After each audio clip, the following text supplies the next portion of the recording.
Hello and welcome to Protect the Vote, a virtual forum from the League of Women Voters of Dane County. This forum is being recorded and will be linked later to our website. I'm Joy Cardine. I'm a member of the League of Women Voters of Dane County. I'm a board member of the League of Women Voters of Wisconsin, and I'll be your moderator for tonight's forum. We're fortunate to have with us tonight three speakers who have been following the attempts nationwide and here in Wisconsin to restrict and suppress voting rights, to audit and subvert election results, to undermine confidence in our democratic system. Efforts that are based on unfounded claims that the 2020 election was somehow rigged or stolen by voter fraud. We'll get an overview of the threats to our voting rights, some analysis on why this is happening, why it's harmful to democracy, and what we can do to protect the vote. We'll hear from the Executive Director of Common Cause in Wisconsin, Jay Heck, Professor of Law at Marquette University Law School, Atiba Ellis, and the Executive Director of the League of Women Voters of Wisconsin, Deborah Cronmiller. And I hope we will hear from many of you too. Please type your questions in the Q&A section. I will present them to our speakers after we hear from all three of them. We will start with Jay Heck. Jay is the Executive Director of Common Cause in Wisconsin, a nonpartisan citizen reform advocacy organization. It's a position he has held since 1996. Previously, he served as a top assistant to Wisconsin Majority Leader Joseph Stroll. He was also the legislative director for U.S. Congressman Peter Kostmeyer from Pennsylvania, and he was on the national campaign staff of independent presidential candidate John Anderson. I mention all this so you know that Jay has been around the political block. Jay, thanks so much for being with us. It's almost like old times when you're with me many times on Wisconsin Public Radio talking about democracy issues.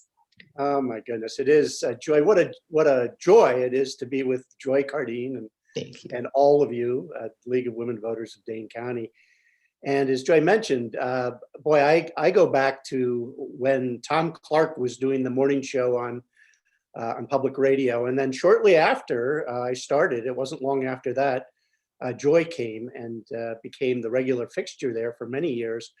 And it was many a morning, often at 6, although I often tried to get the 8 o'clock slot if I could, where I'd be talking to Joy about these issues.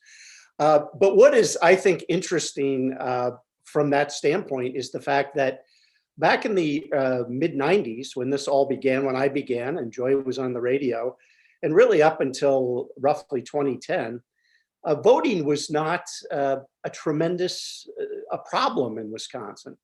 In fact, as you probably all recall, Wisconsin was for many years the leader in the nation in terms of voter turnout on election day.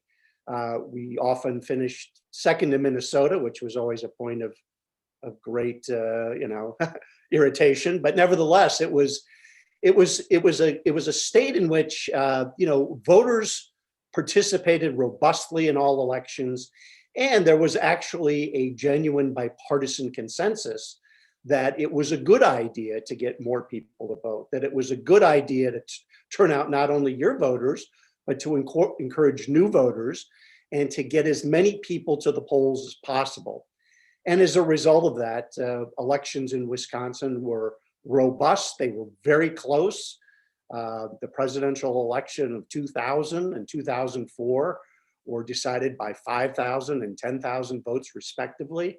But it was never a matter of like trying to stop people from voting. It was always trying to turn out as many people as possible, whether you were a Republican living in a rural area or a Democrat living in Milwaukee or everybody in between. And that has all changed. It changed dramatically beginning in the late 1990s when a guy by the name of Newt Gingrich took over in the United States House of Representatives, and the Heritage Foundation in Washington, D.C., a guy by the name of Paul Weyrich said, well, really it's not to the advantage of conservatives and Republicans to have more people voting. We should be selective about the types of people that we want to vote. And if we want to win elections, we have to take matters into our own hands and try to make it more difficult for large swaths of the population. And in Wisconsin, there was a very devoted disciple who listened to all of this very closely and very carefully. He was the chair of the Campaign and Elections Committee when I began at Common Cause in the late 90s. He was State Representative Scott Walker of Wauwatosa. And Scott Walker took in all this information, and from a very early point in his career, political career, determined that it would be to his political advantage and the advantage of conservatives in his party to try to make it more difficult for more Wisconsinites to vote. And as you all may very well remember, it was just 10 years ago when that plan of action was put into dramatic effect right after the tremendous Act 10 demonstrations in Wisconsin, which changed the nature of collective bargaining in this state. But what is really more significant, I think, about the Act 10 action was the whole set of anti-democratic, with a small d and a large d, by the way, actions that were taken by Scott Walker and the Republicans. And one of those first was to institute the most severe, the most restrictive voter ID law of any state in the country at that time. That included states like South Carolina, Louisiana, Mississippi, states that had a long history of trying to make it very difficult for certain segments of the population to vote. But in Wisconsin, the majority party, the Republicans, put into place the most severe voter photo ID law in the nation. And by that, I mean they had the most restrictions on the types of photo ID that could be used to vote, fewer than most other states and all other states in the country at that time. And that was designed specifically to make it more difficult for people that lived in urban areas and depended on public transportation and didn't have driver's licenses to vote. It was targeted at college and university students. And in the initial draft of the bill in 2011 was to not even allow any college IDs at all to be used to vote. They then backtracked, but they still made it very difficult for college and university students to use their photo ID issued by either a UW institution or a private college to be able to vote. And so as a consequence, many students were effectively disenfranchised. Now, of course, the voter ID law didn't go into effect until 2016. My organization, the League of Women Voters, many others fought to keep it from being put into effect in the federal courts. And for 4 years, we actually succeeded in doing that. But finally, in 2016, it was in effect, and it was telling. Voter turnout in the city of Milwaukee was down because of voter ID. Student voting around the state of Wisconsin had been reduced because of voter photo ID. And the Republicans and Governor Walker in the legislature weren't content just to leave it there. They decided that they wanted to change who was going to be administering elections. And so in 2015, they destroyed the Government Accountability Board, which was a nonpartisan entity, highly effective, composed of 6 retired judges who administered election law effectively, fairly, and honestly, and according to the Republicans, too effectively and aggressively. And so they destroyed the Government Accountability Board, they dismantled it, and they put into place what we have now, which is the Wisconsin Elections Commission, which is 6 partisans, 3 appointed by each political party. And it's designed not to be very effective. It was designed after the Federal Election Commission so that on a 3-3 tie on a lot of issues, nothing would happen. Nothing would go forward. But to the consternation of the Republicans and Governor Walker at that time, the Government Accountability Board has not behaved as they had hoped. And instead, it's acted independently at times, and it's been an effective nonpartisan arbiter of elections. And so now there is a movement to destroy even the government or the Wisconsin Elections Commission and to change the composition and to put it under the control of an elected official or even in the cabinet of the governor. And so what has all that produced? Well, it produced in 2020, of course, a very close presidential election. And as you know, Less than 21,000 votes separated the winner, Joe Biden, and Donald Trump, the loser. And there was a recount that was conducted in two of the two largest counties in the state, Milwaukee and Dane County. And the outcome was a little surprising and disconcerting to the Trump people because it actually added a couple of more votes to Biden. And so there began a whole process which has taken us up to where we are today, where Republicans in the legislature conducted not one, but two sham public hearings, one in December, one in January, to bring in guests who would claim that there was fraud or that there could be fraud and that it was very possible that the Wisconsin Elections Commission didn't act in good faith and that election clerks around the state somehow manipulated the vote. And they questioned the absentee votes of many, many thousands of people. Absentee voting, of course, was absolutely essential during the 2020 election when in October, COVID spiked in the state. And there was great concern about people showing up at polling places. But nevertheless, that led to the introduction this past spring of over 25 measures that are designed specifically to make it more difficult for people to vote, and specifically more difficult for people to vote by absentee ballot. It goes after, in particularly, elderly and people with disabilities, and makes it much more difficult for those people to navigate through the absentee ballot process. It makes it more difficult for anybody who wants to vote for absentee ballot to apply for one. And the 25 or so measures that have been introduced, some of which have been passed by the legislature, are all designed to reduce the number of people who vote by absentee, because the Republicans have calculated that seemed to benefit more Democrats, which isn't true, by the way, because there are many elderly voters in rural Wisconsin that vote by absentee ballot. There are many people in nursing homes who are Republican that vote by absentee ballot. But nevertheless, the cynical calculation has been, let's see if we can make it more difficult for people to be able to vote this way.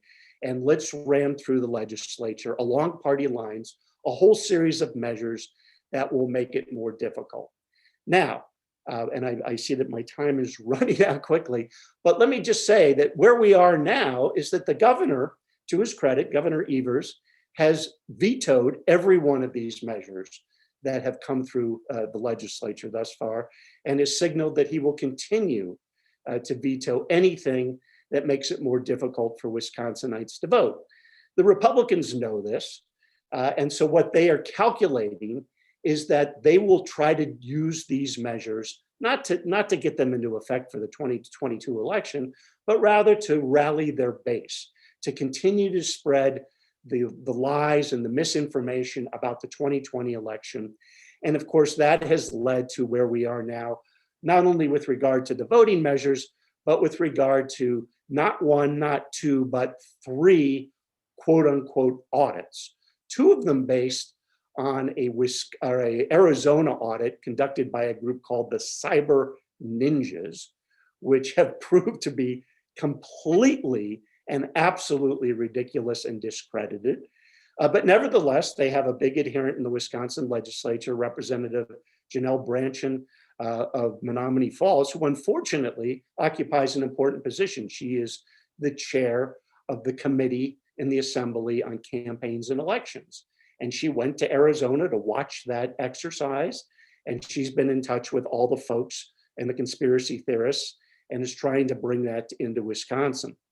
Robin Vos, who apparently didn't like the route she was taking, decided that as speaker, he would have his own commission. And he appointed probably the least impartial former member of the Wisconsin Supreme Court we've ever had, Michael Gableman, who won an election in 2008 in which his campaign, not outside groups, but his campaign, engaged in some of the most scurrilous racist attacks in the history of Wisconsin politics, when he took out, through millions of dollars of ads, then Justice Louis Butler, in a scurrilous campaign. And Gableman, after 10 years, concluded that he would not be able to win re-election. But nevertheless, this is the choice of Robin Voss to lead the audit, independent audit that he says it will be. Meantime, he's consulted with Mike Lindell, the pillow guy. He's been in touch with the Arizona folks and all the other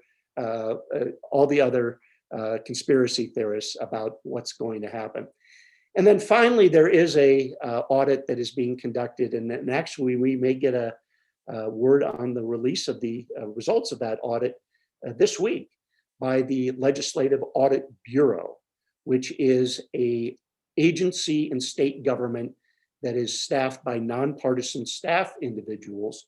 The Legislative Audit Bureau Committee is a bipartisan committee, and it will be very telling to see what they say about the 2020 election, because, and I'll just tell you, the Legislative Audit Bureau in the past has had a history of being very nonpartisan and usually putting forth very even-handed reports about the many things that it investigates, including past elections in Wisconsin. And so I'm going to be looking for how the partisan breakdown of the votes for the audit and how that is all delivered later this week. And I'll just simply tell you that if it's a nonpartisan, truly nonpartisan audit that comes out with some suggestions about how to improve elections, that's one thing. What I'm concerned about is that there may be a partisan division, in which case we will be no better off with this audit than we would be with the Gableman or the Branchen audit. And so that's kind of an overview of where we are. We can go into detail if you'd like later about some of the specific measures and what groups can do about it. I know Deborah will talk about what the league's doing, and there's an awful lot that citizens can do, because there's an awful lot of people that care very much about this and are very engaged in it. And I look forward to hearing from you, the League of Dane County, because you are always in the forefront of fighting for protection of the vote. So thank you very much. I appreciate it. Thank you, Jay. And we will take your questions for Jay and for all of our panelists after we hear from all of them. Post your question in the Q&A section and I will present it afterwards. Our next speaker is Atiba Ellis, a professor of law at Marquette University Law School. His primary research focuses on how racial and class-based oppression interact, abridge, and deny the right to vote to communities on the margins of American democracy. Professor Ellis is a frequent speaker at academic conferences, university and law school lectures, and community events about voting rights law and how race and gender affect the law of politics. He joined Marquette in 2018 after teaching for 9 years at the West Virginia College of Law and serving as visiting professor at the Marquette University Law School in the fall of 2017. Thank you, Professor Ellis, for being with us tonight. Well, thank you for having me. It's a real pleasure to be here. And as you can tell from the introduction, this sort of forum is where I feel at home. So thank you for having me here. So what I want to talk about in hearing the background that Jay gave us and in thinking about this particular moment is sort of a bigger picture conversation about what brought us here. Why are we in this sort of space in terms of feeling like our democracy is being threatened and thinking that our democratic ideas are at stake? And so given that perspective, I want to start by observing the obvious. I think all the facts that we've heard so far lead me to think that we live in an era where all of this talk about voter fraud, all of this talk about election integrity, which in the eyes of some is leading directly to an effort to subvert elections, is really about giving cover to results-driven election legislation designed to give power to those who wish to hold on to it and to mask voter suppression so that our electoral system has a view of democracy and embraces practices of democracy, but in a lot of ways has all of these sorts of anti-democratic parts to it that really are about protecting power. This is a broad trend that we've seen. I mean, along with Wisconsin, we have seen North Carolina and Texas and Arizona and Florida passing a lot of election laws of this sort, particularly and tellingly, I think, in the wake of the 2020 results. And I want to end my comments by both talking about this dynamic of voter fraud as a rhetorical tool to justify voter suppression, which is at the heart of my research, but also to talk a little bit about the efforts for reform at the national level. In particular, the Freedom to Vote Act, which is the second iteration beyond what we had before, the For the People Act, as well as the John Lewis Voting Rights Improvement Act. So I want to spend a minute about change, and to the extent that we don't get to it, we can talk in the Q&A. But I want to think broadly about this. And in fact, I want us to go a little over a century back and tell you a story about a lawsuit called Giles v. Harris. This was in 1903. An African-American litigant sued and brought a case to the US Supreme Court alleging that the state of Alabama, through its passage of what we today would call an election administration act that included poll taxes, literacy tests, understanding tests, all of which were means by which one had to, to show their qualifications for voting and to gain registration. And that, coupled with grandfather clauses that qualified folks who fought in the Civil War and the Revolutionary War and their descendants from voting, but all others had to comply with these tests, poll taxes, literacy tests, and the like, that he alleged that this was a conspiracy to deprive African Americans of their vote and of their ability to cast votes and to have them counted by the state of Alabama. The Supreme Court of the United States, speaking through Oliver Wendell Holmes, basically said that this conspiracy and this creation of all of these laws that were in effect to what I like to call hyper-regulate the vote by setting up barriers that were hard for poor African Americans, and given that they were only a generation or two out of slavery, virtually all African Americans in the South were poor, as well as poor whites who had both suffered through chattel, Black folks in chattel slavery, white folks through peonage and other forms of sharecropping, that these folks would get excluded. That Holmes said, in effect, that those claims were not being able to, they could not be heard by the court, that these claims were too broad and too vague. And if the court were to act on these allegations of conspiracy, that it would in effect be participating in an illegal thing, and that would make no sense. Now, if that sentence did not make sense to you, I think you're right. I think that the Giles Court, the US Supreme Court, stepping back from participating in democracy and ultimately saying that if this is a problem, this so-called racist voter suppression, I'm putting it in modern terms, but the court ended by saying, if this is a problem, it's up to the political branches to solve it.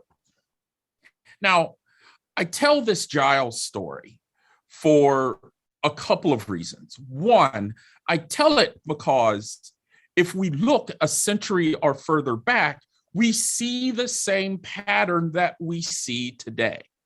The passage of rules that are about making voting harder for people who are vulnerable, for people who may not vote in the same way as those who hold power, right?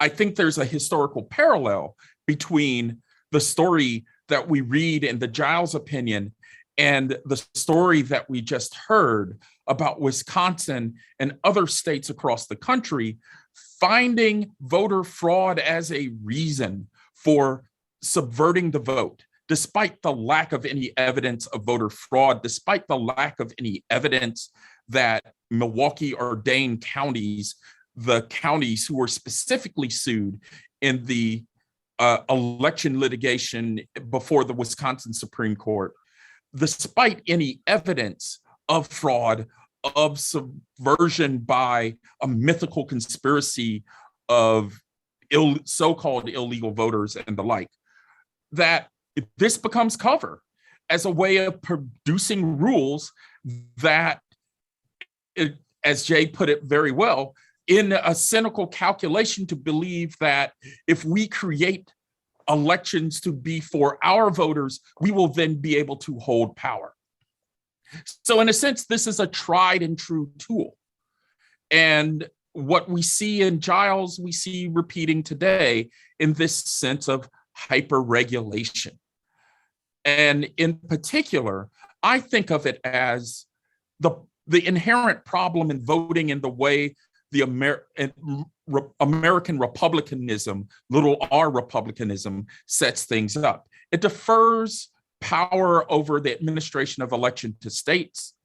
And the calculation that political scientists often recognize is that voting comes at a cost for everyone.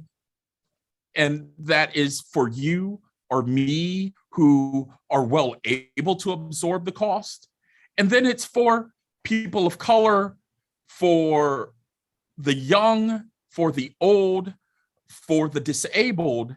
That cost becomes more magnified. And what cost am I talking about?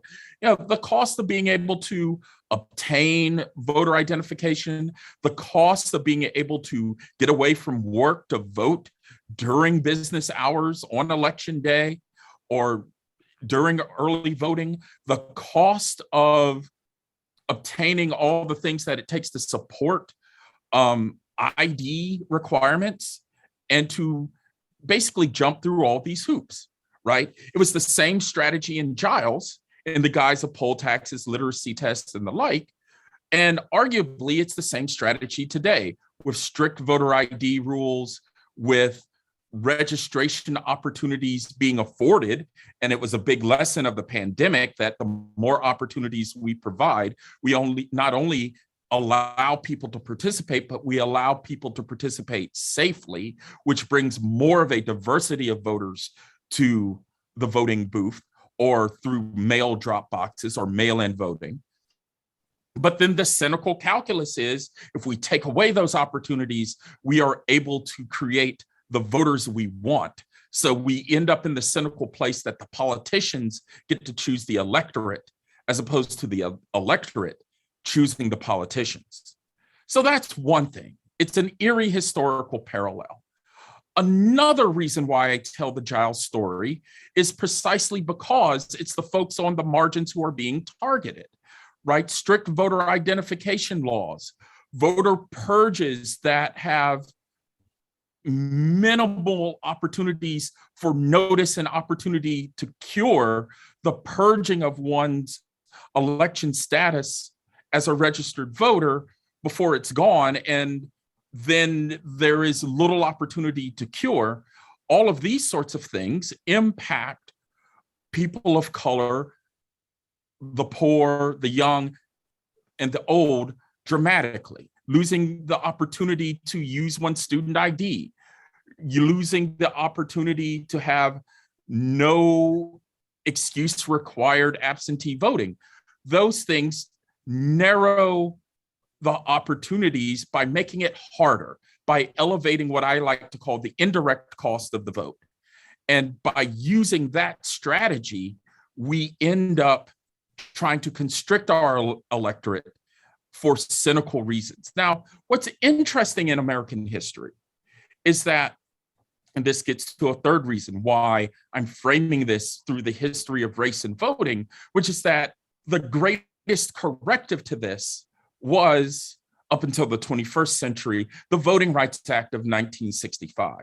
Now, I could spend a whole 15 minutes talking about the Voting Rights Act, but suffice it to say that the Voting Rights Act not only struck down all those practices that I outlined from the beginning of the 20th century, but it created a standard regarding race and voting that effectively translated throughout our democracy, right? The requirement to make sure that the right to vote was equally accessible to people of color and white people became a call to normalize elections across the board. It lifted up participation greatly, and it was followed by other federal legislation like the National Voter Registration Act and the Help America Vote Act, which helped create a regularized democracy. In fact, one of the things that I often say at gatherings like this is that despite what we might believe about America always being a democracy, America was not a free and fair and equal multiracial democracy until the passage of the Voting Rights Act. So this brings us to the present moment. And in a sense, I like to think of it as watching the past 15 years of the rationalization of using voter fraud as an excuse to make elections more strict. And in a broader sense, these over-exaggerated claims about fraud are coupled with a Supreme Court that is far more deferential to state rationales for elections and election regulation that lead to these strict rules today. And in fact, I'll mention briefly, and we can talk about in the Q&A, the two major cases, which incidentally were about constricting the Voting Rights Act, which opened the door for this. And in fact, it's really three cases. One case is Crawford versus Marion County, which basically said that on their face, voter identification laws met the standards of the 14th Amendment Equal Protection Clause. And then Shelby County v. Holder, which effectively disabled Section 5 of the Voting Rights Act, which allowed the federal government to directly monitor states with a history of voting discrimination on the basis of race and lag between the majority racial voting rates and minority voting rates. And then most recently, Brnovich versus Democratic National Committee, which created an overly restrictive standard for Section 2 claims. And by Section 2, I mean the part of the Voting Rights Act that basically allows a national cause of action for discrimination on the basis of race. Now, I realize I'm running out of time, but in this last minute, I want to make 2 points. One point is, it's the irony of the diminution created by Crawford, which was not explicitly about race, but Shelby County and Brnovich, which basically signaled to states that the Supreme Court was not going to play a role in regulating race and the right to vote. And actually, I am remiss to mention also the Supreme Court's decision in partisan gerrymandering, which said that, well, the court is not going to play a role, the federal courts are not going to play a role in that litigation either.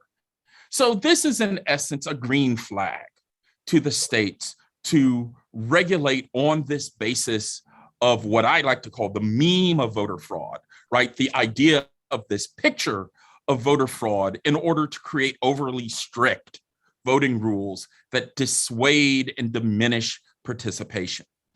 So the second point and the final point is that there is the Freedom to Vote Act, which is an effort to reverse this trend. And it's interesting because the Freedom to Vote Act moves the ball back to the federal courts. Like the Voting Rights Act did over 50 years ago, the Freedom to Vote Act has that potential now. And among its many provisions, I'll just highlight requiring a minimum 2 weeks of early voting, providing broad standards for voter qualifications that go beyond the strict voter ID laws that we're familiar with, cracking down on voter disinformation, and banning partisan gerrymandering. So in this push-pull between the federal government and state governments, the debate often is about whether we will tolerate strategies that are cynically based and use disinformation to allow the concentration of power in the hands of those who hold it and who wish to exercise it, so that those in power get to choose their electorate rather than what we deeply believe ought to be what democracy does, which is to allow the electorate, broadly construed and readily accessible, regardless of whether we're poor or rich, black or white, young or old, or like me, middle-aged, to choose who represents us. Thank you. Thank you. Wonderful, Professor Ellis.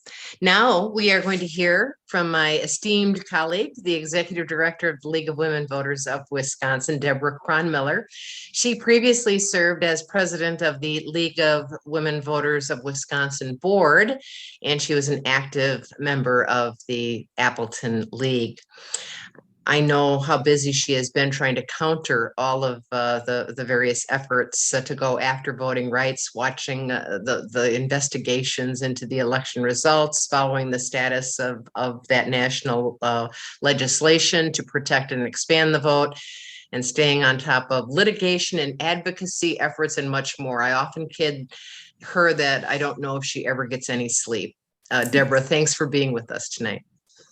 Thank you, Joy. Thank you so much to the Dane County League of Women Voters for bringing this important topic to our members and friends, all of us interested in protecting the vote. Unfortunately, voting rights have been politicized and are indeed being attacked. I would like to share tonight with some activities that the League is engaged in to fight for our rights. The League of Women Voters is actively working to defend voting rights and fight all efforts to suppress the vote. Our mission of empowering voters and defending democracy drives our work and our passion.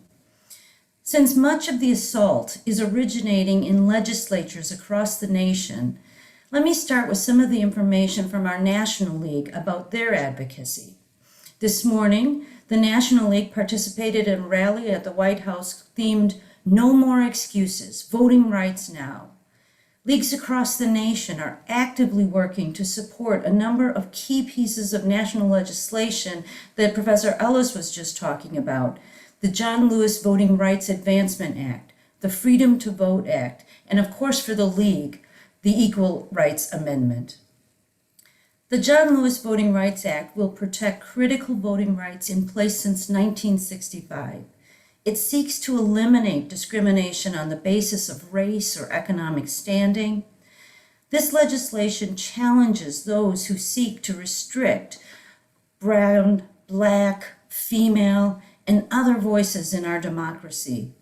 While the Freedom to Vote Act is providing critical voting protections, including same-day registration, automatic voter registration, and a consistent practice for mail-in voting across all states in the nation. These are important pieces of legislation that need to pass. We learned earlier this week from our partners at Rethink Media that 70% of voters support the newly introduced Freedom to Vote Act. On a statewide basis, in addition to advocating for the national initiatives, we have our own state's assault on voting rights to contend with.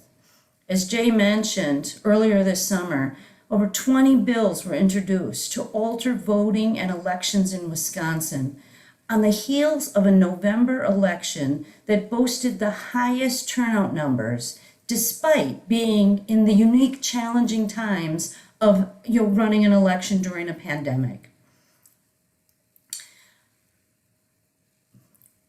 What all these bills do or what they have in common, those in Wisconsin, those in other states, is that they're looking to undermine functional election administration and democracy in Wisconsin. These bills are part of a larger national trend with state legislatures increasingly moving to micromanage and politicize election administration. A number of these bills would make it harder for Wisconsinites to participate in our democracy via elections, as Professor Ellis was just discussing. Our advocacy in opposition to these bills, we hope, played a major role in the governor's decision to veto them. In the courts, we have intervened in a case that sought to disallow drop boxes, and we'll continue to fight for election administration that makes sense for all Wisconsin voters.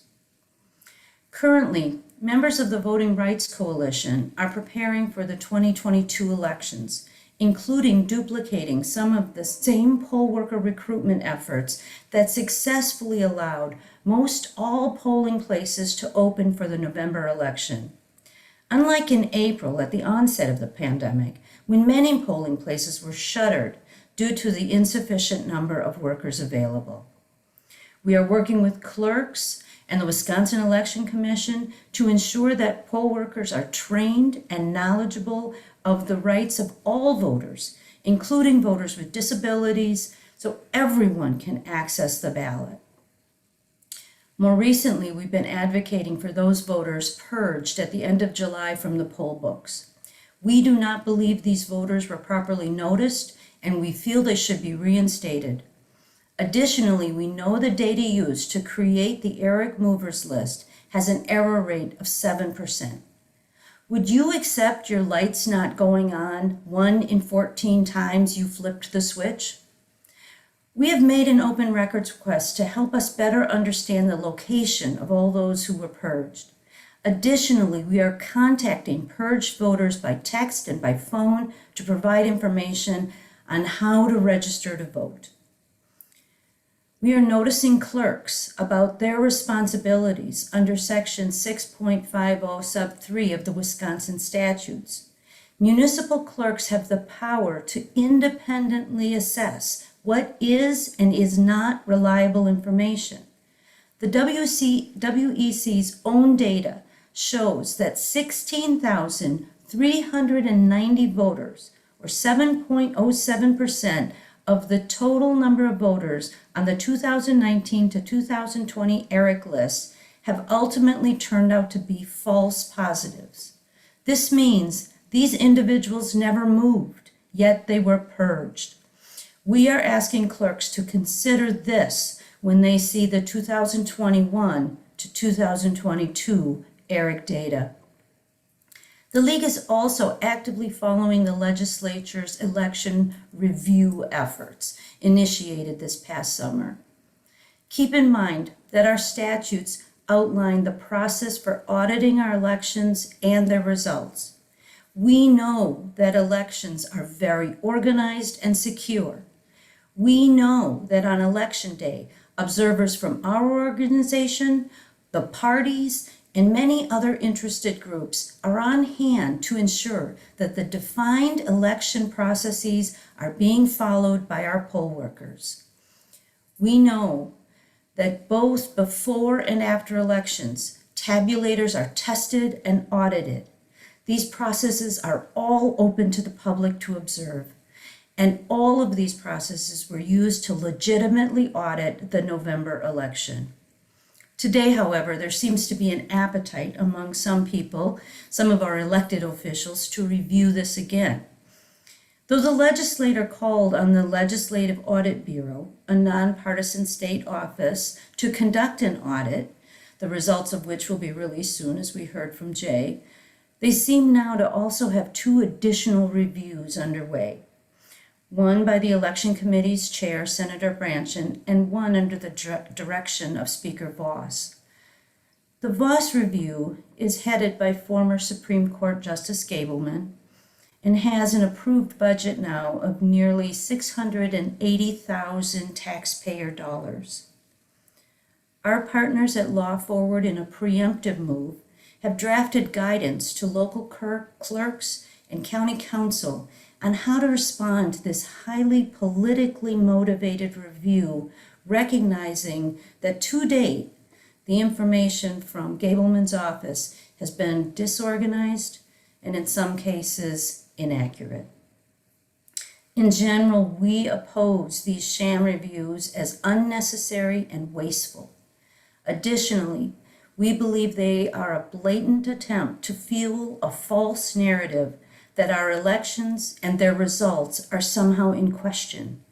This is not true. We are working with our partners to make this message heard loud and clear. And I ask each of you, prevent yourselves from getting sucked into the false narrative. Do not repeat the lies. If your intention is to dismiss it as false, don't restate it.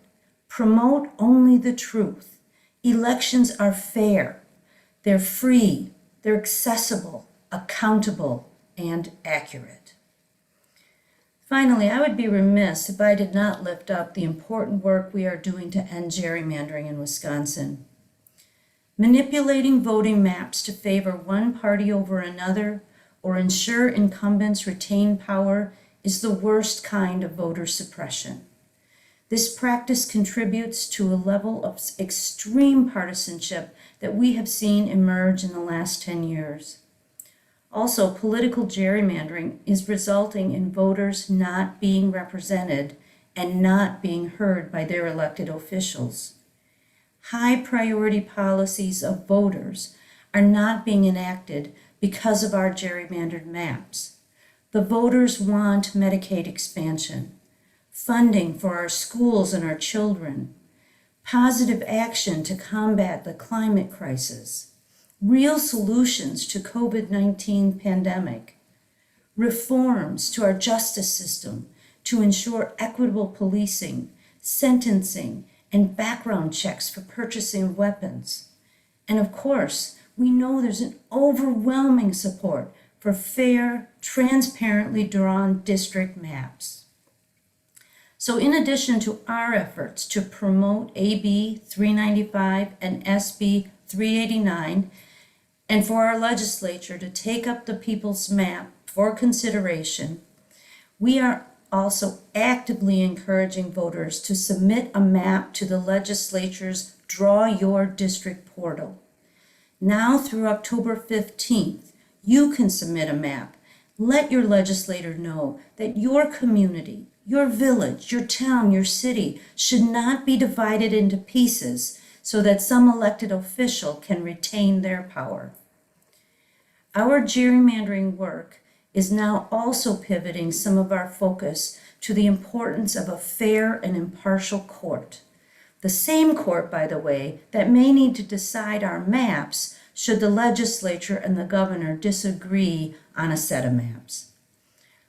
The fair courts conversations that are needed in Wisconsin are about money in judicial races, the need for recusal, and to accept some of the best practices in making mapping decisions, such as the courts making the process as transparent and accessible as possible, inviting the public to submit map proposals, and not relying on the last cycle's maps as a reference.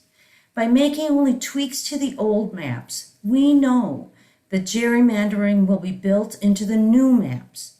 Courts need to carefully consider the impact of the previous maps on elections, priorities, and governing in general, and must consider alternative maps not based on the political will of those currently elected. Let me end where I started. Thank all of you for your commitment to protecting voting rights. We do have to keep the pressure on. Each voter's voice must be heard. Each vote must be counted. More voters than ever found their power in November. Voting rights are the people's power, and we must keep voting to ensure our vote into the future. Thank you for your time this evening, for participating, and I too will be happy to take questions in the Q&A. Thank you very much, Deborah. Yes, if you have questions for all of our panelists, you can type them in the Q&A section, and we'll get to as many as we can before we conclude at about 8:15. We have a question from Louise. What can the press say other than no widespread fraud, which suggests fraud, just not that much, when there could be an expression like almost no fraud, or instances of fraud that can be counted on the fingers of one hand? Deborah, we'll maybe start with you. Do you have any thoughts on how much fraud there was, and whether by saying no widespread fraud that gives people the wrong impression? I think Louise is onto something in that the numbers bear out the truth. Our think tank partners are telling us, however, that using words like fraud only help reinforce that message that there was enough to make the election results suspicious. There were not. In Wisconsin, 3.3 million ballots were cast. There are less than 24 legitimately tried cases of voter fraud. It is, like, I can't even count the number of zeros, but, after the decimal. That's how small a problem this is in our state and in states around the nation. So we really don't want to go to the idea of legitimizing even the idea that there was any fraud. We need to concentrate on the facts that our elections were fair and accessible and accurate. They've been recounted. Even in Maricopa County, Arizona, for gosh darn sakes, the ninjas figured out that the results were the results. And if all the pressure that was borne to bear by all the millions of dollars that were supporting that sham review, and they still couldn't come up with any good reason to say something was wrong, I think that's the message. These elections, our election administration processes across the nation, are valid and legitimate, and the results, therefore, are valid and legitimate. I'm wondering, Professor Ellis, if you have any thoughts on that. I mean, investigations and the courts and everyone is saying, hey, the results were accurate and valid. Yet there are so many people, or at least there are a lot of people, that this message that somehow there was something fishy resonates with them. Why do you think that's happening? So my research one of the focuses of my research is precisely this question. Why does this myth of widespread fraud continue to perpetuate itself despite all of the evidence that Deborah just laid out about our elections actually being free and fair? And to the extent that there might be 24 cases, I will bet you, just to underscore the data point, that if there were 24 cases, I bet a dozen of those were errors that naturally occur if you dig down into it. And then probably another 6 of those might have been mistakes that were intentional. I mean, it's all too often that the actual fraudsters are the people who are trying to prove that fraud can happen. And then they get caught by the systems designed to prevent fraud, which have been in place long before the bills get passed in the name of preventing so-called widespread fraud. So the why is in that system building thing, right? It is a tactic to preserve power. And because if we tell a story that is about, well, the system is fraudulent and it can't be trusted, and we can look at minuscule errors and say that they are fraudulent, then you sow distrust, you sow a lack of faith. That empowers the people in our political community who believe that this thing is out to get them. And it's kind of like what you hear about the coronavirus disinformation and disinformation about vaccines.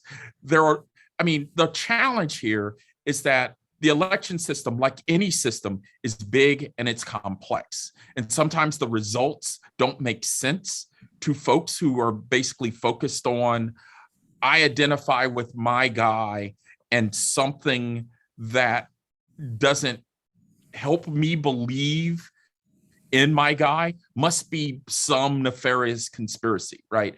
This is a long tradition in American politics.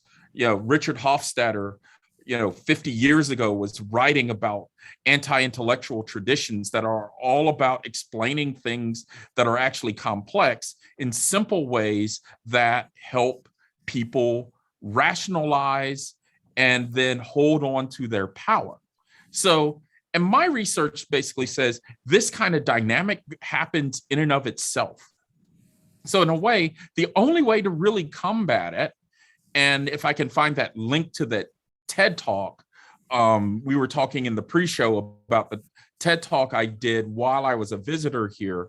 I go into greater detail about it, but the number one way to fight this is not only to be relentless about the data, but be relentless about the result. The democracy is stable. The democracy has been stable for the 50 odd years that it's been a true multiracial democracy. And this sowing of disinformation in order to fight it is an effort to distract and destroy the democracy. So when we speak of voter fraud, we should always be speaking of the voter fraud lie, as opposed to the truth of how well the democracy works, as Deborah laid out. We'll see if we can't get that link for the chat today, to send it out via email to our attendees. Jay, you wanted to add something on the voter fraud issue, and that is that and the press and the way they handle it. Look, the probability of you being hit by lightning dressed in a clown suit standing in the middle of Lake Superior on a bright summer day is greater than the incidences of voter fraud that are found and prosecuted in the state of Wisconsin. In 2013, when the voter ID law was in front of the federal courts, the defendants were asked to produce incidences of voter fraud to demonstrate the need for this restrictive voter ID law. They couldn't produce a single incidence of voter fraud. They couldn't come up with one person.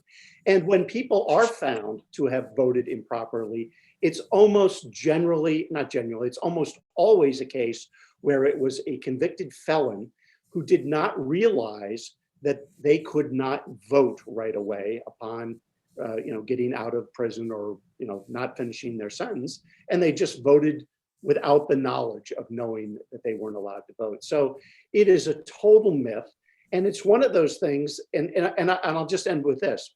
The way Scott Walker always answered this question was, if there is even one person who commits voter fraud, that person casts a stain on all of us. So we need to have tough laws in place so that nobody's vote is at all stained by that one person who's committed the fraud.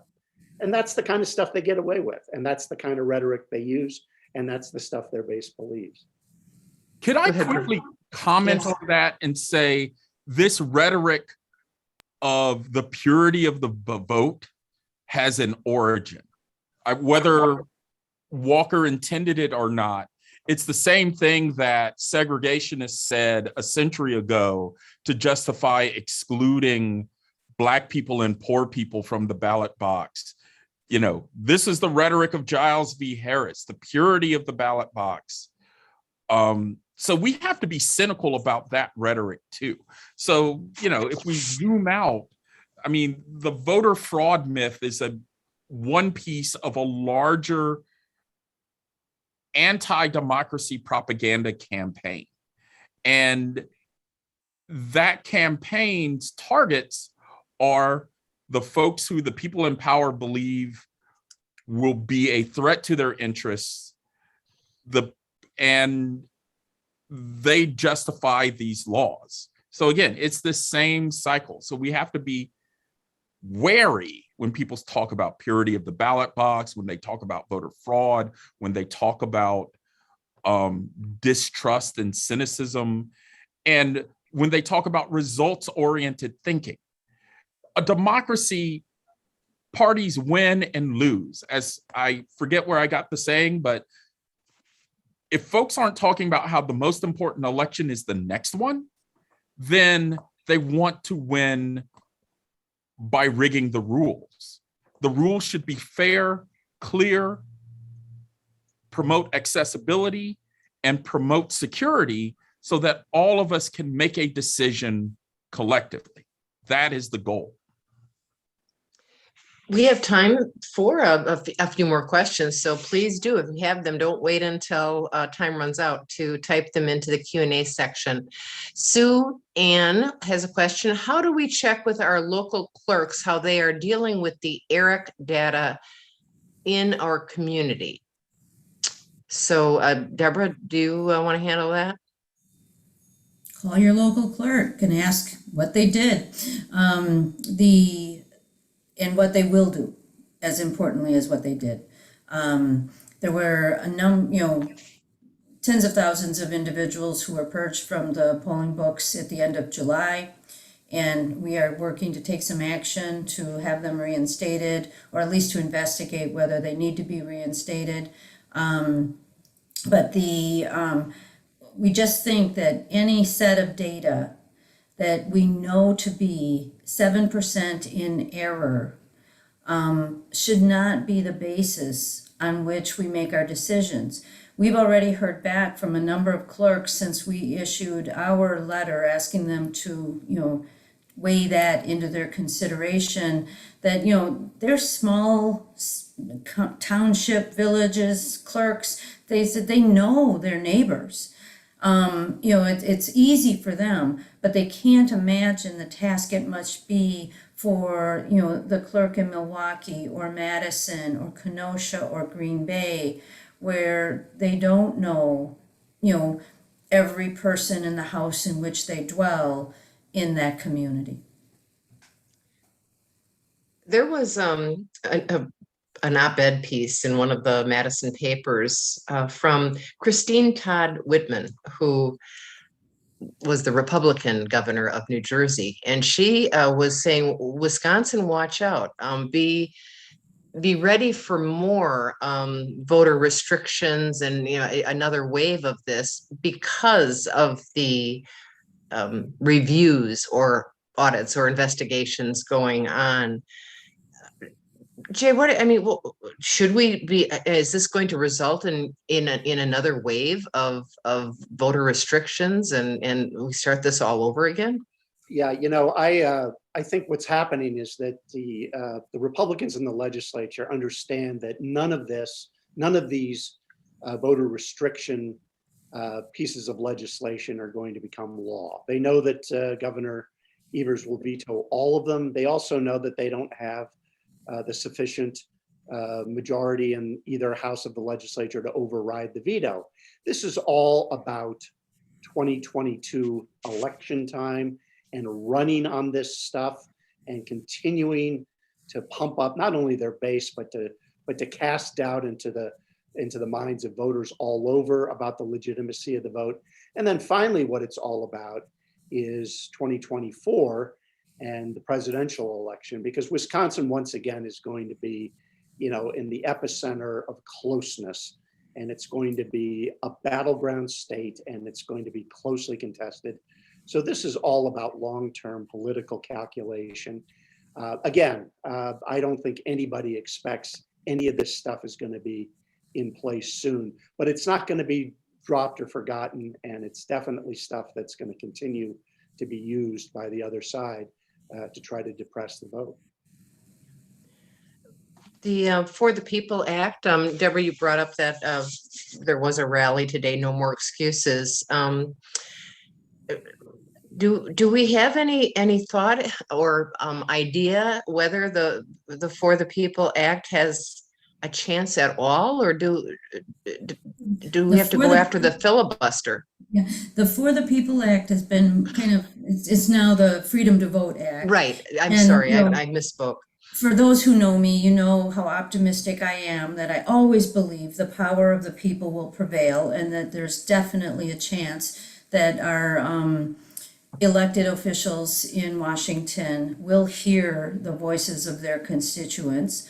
But as our president said, I think last week, if this doesn't pass, in 6 minutes or 6 days or 6 weeks, it's not going to go away.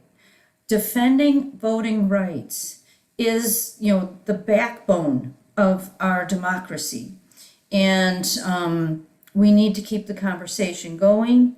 If this legislature can't get it done due to the filibuster, it won't go away. The Equal Rights Amendment has been in front of Congress for years and years and years. Have we let it go away? No, we continue to fight the fight. Professor Ellis, do you have any analysis on the Freedom to Vote Act's chances? I honestly think that short of ending the filibuster, it won't pass this Congress. I worry simply because it effectively calls the bluff of the Republican legislators in Congress who basically want to give cover to the states to allow the ongoing work that is happening, as we've seen in the heavily anti-democratic states. I also think, though, that it won't go away. I think, thinking about the history of voting rights in America, it's a push-pull. From Reconstruction to today, it has been, a passage that pushes rights forward, then gets recalibrated by either state legislation and or the courts, but then federal legislation comes back again. And there's this tension throughout American history. And I guess my broader analysis is we're living in that time right now where the push-pull between the federal government and the states is almost at a stalemate. I think that the one solution beyond fixing the filibuster is galvanizing political action for voting rights. And to me, this is a nonpartisan thing. I hesitated in my remarks to talk about Republicans and Democrats. In a sense, this should be nonpartisan in the sense of wanting democracy to be fully functional is the ultimate American dream. We've been struggling at this for 245 odd years, and we should truly actualize it or take a step in that direction. And so in that sense, my hope is for the act to pass. This is within the model of how voting rights has evolved on the national level.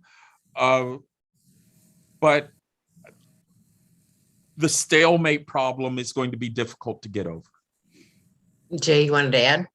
Quickly, the Freedom to Act vote is what Senator Joe Manchin of West Virginia said he would want. So what happened was the Democrats in the U.S. House, the U.S. Senate, and in the House scaled back the larger vote, the larger bill, and so this is what we're left with. So it is a question of getting Senator Manchin and Senator Sinema of Arizona. Those are the two people. Everybody else in the United States Senate is committed one way or the other on this vote. So that's where all the pressure is. And I think Professor Ellis, I'm used to working with, as Joy knows. Don't Senator put any ideas out there. That's a blast from the past. Mm-hmm. Professor Ellis, and I think he's right, though. There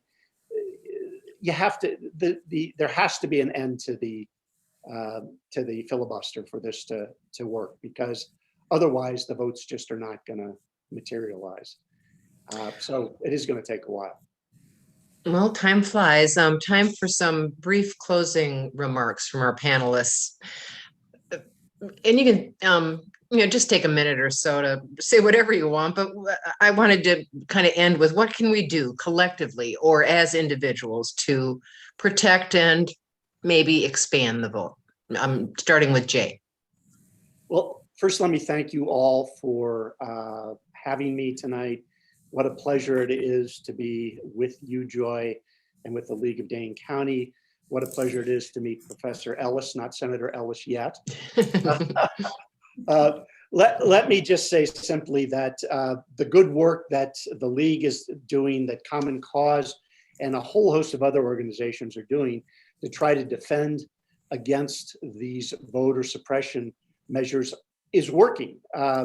My organization has generated more than 5,000 individual letters to members of the Wisconsin legislature. We hear from every state representative's office and state senator's office that they have heard from us. The governor has received many communications from us urging he veto these and stand tall. I think all of those things make a tremendous difference when more citizens are involved in these types of issues and this type of work, because it does have broad resonance.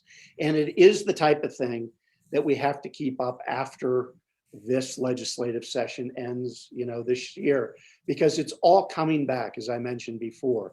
This is a sustained battle that's going to go on through the 2022 elections.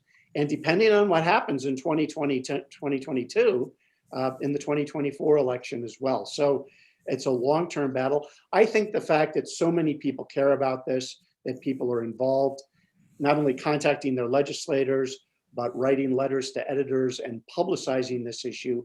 If we'd had this kind of this effort back in 2011, we would never have had the voter photo ID law be put into place, because just so many more people care about it. So I'm delighted to be part of this panel, delighted to be working with all of you, and keep up the fight. Thanks, Jay. We'll go next to Professor Ellis for his closing remarks, and thank you, by the way. And others have put up your TED Talk, so people can save that. Well, I join in saying thank you very much. It's a pleasure to get to speak on this distinguished panel and to make the acquaintance of the League of Dane County. And hopefully this is the beginning of our conversations. Let me say a word. I mean, when I contemplated what I would say in my last minute, I was contemplating keeping the political pressure up. But that point has been excellently made. So I make a different point very quickly, which is living our democratic values, right? Our democracy, when it works at its best, values conversation and deliberation based on facts that we can all share, as in we can all see and observe and then make a decision together collectively. This is the heart of what works for us. This is what keeps us together. We might disagree on the opinions, but in your op-eds and in conversations and in fostering civic education and in fighting the disinformation about election subversion, if we hold to that value of believing in objective truth and making our decisions based on it and expecting that our community do the same, we can weather this storm of the meme of voter fraud. Thank you. Thank you, Deborah. Thank you, Joy, and thanks to the Dane County League. This has just been a wonderful evening, and I feel so privileged to have participated. As I said, I think we need to respond to the legislature's request for maps.